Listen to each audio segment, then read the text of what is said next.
গরু ঘাস খেয়েও দুধ দেয়, আর সাপ দুধ খেয়েও বিষ দেয়। পার্থক্যটা খাবারে নয়, পার্থক্যটা রক্ত, জাত, স্বভাব এবং আচরণে।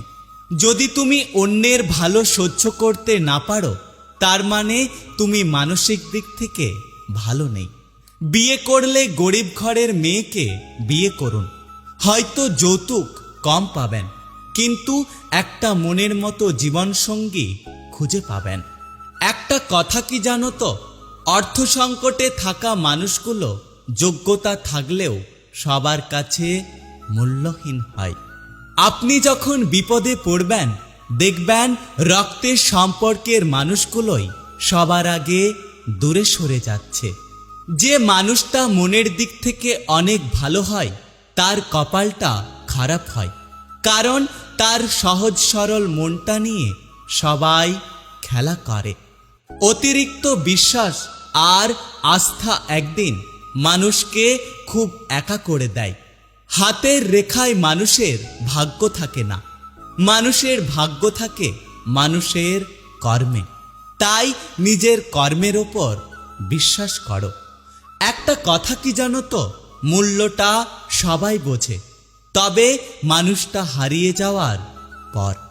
কারোর কাছে নিজেকে প্রমাণ করে লাভ নেই। যে আমাকে বুঝবে, তার কাছে আমাকে প্রমাণ করতে হবে না। যে আমাকে বুঝতে চাইবে, সে এমনি এমনি বুঝে যাবে।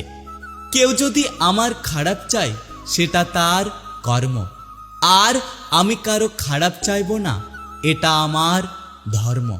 কে কি করছে, কিভাবে করছে এবং কেন করছে, যত কম জানবেন, জীবনে আপনি ততই ভালো থাকবেন। এখন আর আমি হারানোর ভয় করি না, কারণ আমি শুরুর থেকেই শূন্য। আমাদের জীবনটা অনেক ছোট, তাই এমন মানুষদের সাথে কাটান যারা আপনার সাথে সুন্দর ব্যবহার করে, যারা আপনাকে হাসায় এবং আপনাকে শান্তি দেয়। আমার জীবনে দুঃখ একটাই, আজও আমি মানুষকে চিনতে শিখলাম না। কেউ একটু ভালো আচরণ করলেই বিশ্বাস করে ফেলি। বৃষ্টি না আসলে বোঝা যায় না ছাতার কোথায় কোথায় ছিদ্র আছে, তেমনি খারাপ সময় না আসলে বোঝা যায় না কার মনে কি আছে।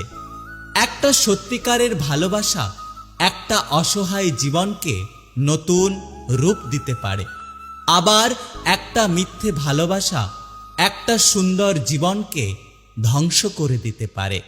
মনের মতো পাওয়াটা হলো ভাগ্য, আর মনের মতো বানিয়ে নেওয়াটা হলো ভালোবাসা।